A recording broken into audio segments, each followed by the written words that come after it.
Orang ini setelah bangun, harus mandi 3 kali. Kemudian cuci tangan 20 kali. Jendela kamar juga tidak pernah dibuka. Karena dia menginginkan kehidupan yang bebas kotoran. Peralatan di kantin juga harus didesinfeksi sebelum digunakan. Ini Gu Renqi, pemeran utama pria di film ini. Seorang CEO perusahaan pembersih besar. Gu Renqi sedang duduk di Ferrari favoritnya. Bersiap untuk bertemu seorang gadis. Tiba-tiba, dia menemukan setitik debu di kursi depan. Dia mengeluarkan handuk basah. Bersihkan debu itu. Kemudian ingatkan asisten Lee kecil. Nanti ganti perusahaan cuci mobil lain. Mobil itu sampai di persimpangan. Tepat saat lampu merah red. Jadi hentikan mobilnya dan tunggu.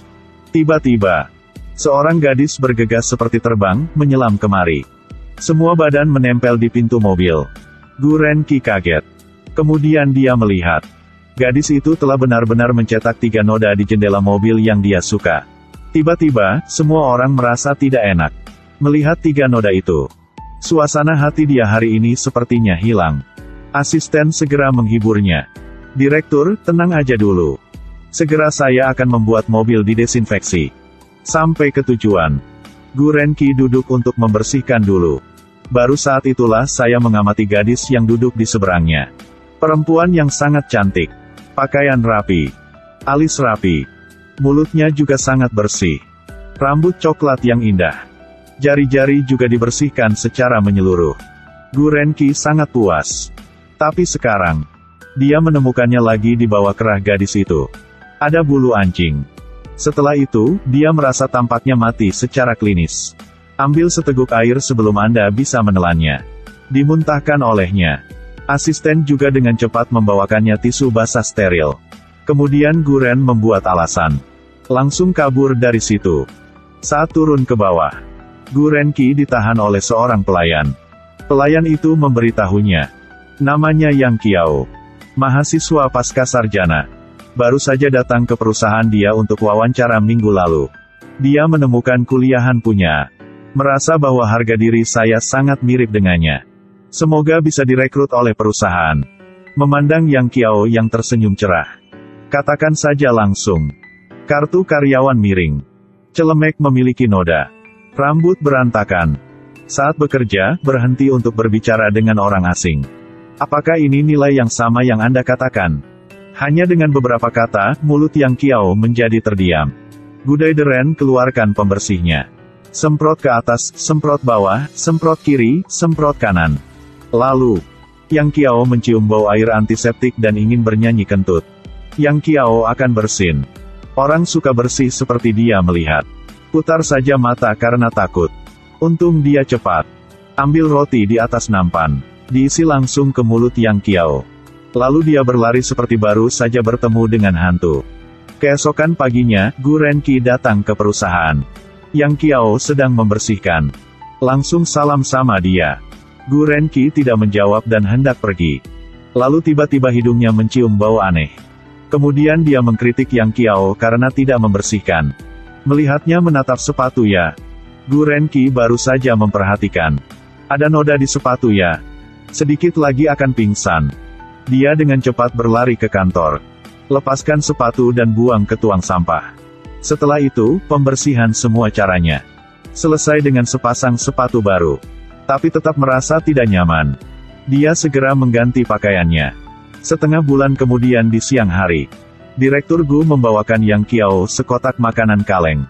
Beri dia lebih banyak makanan. Karyawan lain mengira ini adalah penghargaan karyawan baru. Semua sangat dikagumi. Tapi saat Yang Qiao membuka tutup kotaknya, semua staf menutup hidung mereka sejenak. Lari dari Yang Qiao lebih dari 100 meter 100. Tapi kali ini, Yang Qiao makan banyak banget. Lalu dia berbalik untuk menertawakan Gu Renqi. Sedikit lagi dan dia akan muntah. Makanan paling bau di dunia. Dimakan sama Yang Qiao seperti enak banget. Jadi, beberapa hari yang lalu, Yang Qiao mengatakan dia tidak memiliki indera penciuman. Jadi, bisa melakukan pekerjaan yang paling buruk dan bau. Tapi Gu Renqi mengira dia berbohong. Jadi mengambil makanan paling bau untuk kasih ke Yang Qiao. Tes pertama kali gagal. Direktur Gu tidak pernah menyerah. Dia menyuruh asistennya untuk menemukan sepasang kaus kaki yang bau. Dibeli dari pengemis di jalan. Sementara Yang Qiao tidak menyadarinya. Lemparkan saja kaos kaki itu di dekatnya. Kemudian memberitahu Yang Qiao bahwa kaos kaki yang baru saja saya beli jatuh. Minta dia untuk membantu mengambilnya. Yang Qiao tidak mengatakan sepatah kata pun. Ambil saja dan berikan padanya. Direktur Gu, melihat ini, membuka matanya lebar-lebar. Katakan saja tidak butuh lagi. Lalu lari. Tes kedua gagal. Selanjutnya setelah itu, direktur mencoba bermain racun. Mengambil sepanci air busuk. Semprotkan pada pakaian Yang Qiao. Setelah pulang bekerja, Yang Qiao buka lemari. Hampir pingsan di tempat. Karena saya ingin pekerjaan ini. Dia masih memakai pakaian itu di tubuhnya. Orang-orang di jalan menciumnya, dan mereka semua kabur jauh. Gu coba amati dari kejauhan. Melihat seorang pria tampan datang menjemput Yang Qiao lagi. Setelah itu, mereka sangat mesra. Direktur Gu melihat adegan ini. Perasaan cemburu muncul. Orang ini. Hati-hati jangan sampai dicium bibir oleh seorang gadis. Setelah itu, kalian semua belum selesai. Rasakan saja dunia berputar. Cahaya di depan mata semakin gelap. Dia adalah Gu Renqi. Menjadi CEO perusahaan besar yang melakukan kebersihan. Nama gadis ini adalah Yang Qiao. Sebagai karyawan baru di perusahaan. Baru-baru ini, Direktur Gu telah memperhatikan karyawan ini. Pertama, beri dia makanan paling bau di dunia. Lalu biarkan dia mengambil semuanya dan mereka semua bau. Dan biarkan dia memakai pakaian yang telah disemprot dengan air busuk. Buat semua orang menjauh dari dianya. Namun, ada seorang pria tampan. Sangat bersahabat dengan Yang Qiao. Ini membuat Direktur Gu cemburu. Lihatlah Yang Qiao dibawa oleh orang itu. Direktur Gu mondar-mandir di kantor. Dalam kebingungan. Adegan dua orang yang mesra satu sama lain selalu muncul di depan matanya. Kemudian besok, Direktur Gu sampai ke kantor. Segera mulai pergi kemana-mana mencari Yang Qiao. Tapi tidak dapat menemukannya. Akhirnya meminta Paman Kim untuk mencari tahu. Yang Qiao telah dipindahkan ke perusahaan lain untuk bekerja. Direktur Gu segera pergi ke perusahaan itu. Pergi ke tempat parkir mobil perusahaan Yang Qiao bekerja. Saat mau turun ke mobil, saya melihat Song Kie diblokir oleh seorang pria. Jadi tutup pintu mobil lagi. Kemudian diam-diam untuk melihatnya. Ternyata orang ini adalah Kema, teman Yang Qiao. Dia ingin Yang Qiao membantu dia dengan pekerjaannya. Tetapi Yang Qiao tidak setuju. Namun, Kema masih tidak membiarkannya pergi. Yang Qiao hanya bisa bersembunyi di dalam mobil. Ketika Kema melihat ini, dia marah dan pergi. Sutradara Gu mengikuti Kema. Di lift, aku melihatnya di telepon. Dengarkan dia lagi omong, Yang Qiao adalah orang sialan. Direktur Gu mendengar darah mengalir deras ke otaknya. Keluarkan pembersihnya. Semprotan terus-menerus di sekitar. Apa yang sedang kamu lakukan? Ada sesuatu yang kotor di sini. Kamu tidak bisa melihatnya. Kamu keluar dari lift. Direktur Gu dijemput oleh He Kuole, direktur perusahaan ini. Berjalan muter-muter di dalam kantor. Saat mau turun ke bawah, dia melihat Yang Qiao lagi diganggu sama cowok itu lagi. Lalu pergi ke sana. Tanyakan tentang situasi Yang Qiao. Yang Qiao bilang sama dia.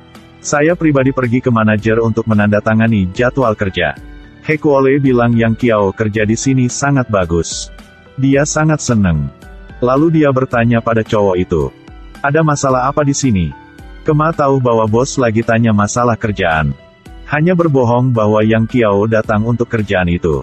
Mereka dulu bekerja sama sebelumnya. Kemudian memaksa Yang Qiao untuk mengangguk setuju. Melihat kelemahan Yang Qiao, Direktur Gu segera mengambil tindakan. Dia menarik Yang Qiao ke arahnya. Lalu mengatakannya dengan tampang keren. Saya tidak pernah memaksa karyawan saya untuk melakukan sesuatu yang tidak mereka sukai. Begitu juga kalian. Jika kamu tidak bisa meyakinkannya, kamu tidak berhak untuk membuatnya melakukan sesuatu yang tidak dia sukai. Karena saya baru adalah bos dia. Selesai berbicara, Direktur Gu segera menyeret Yang Qiao pergi. Melihat wajah marah Direktur Ko, Yang Qiao segera mencoba menjelaskan. Tapi sejak saya masuk perusahaan untuk bekerja, saya sangat setia pada perusahaan. Kecuali untuk pekerjaan perusahaan. Saya tidak melakukan pekerjaan lain. Yang Qiao masih menjelaskan. Direktur Gu tidak tahan lagi. menoleh untuk mengatakan sesuatu. Saya tidak mengharapkan tabrakan dengan Yang Qiao lagi. Setelah itu, seluruh tubuh Gu Renchi merasa tidak baik. Melihat dunia berputar. Kesadaran juga berangsur-angsur hilang.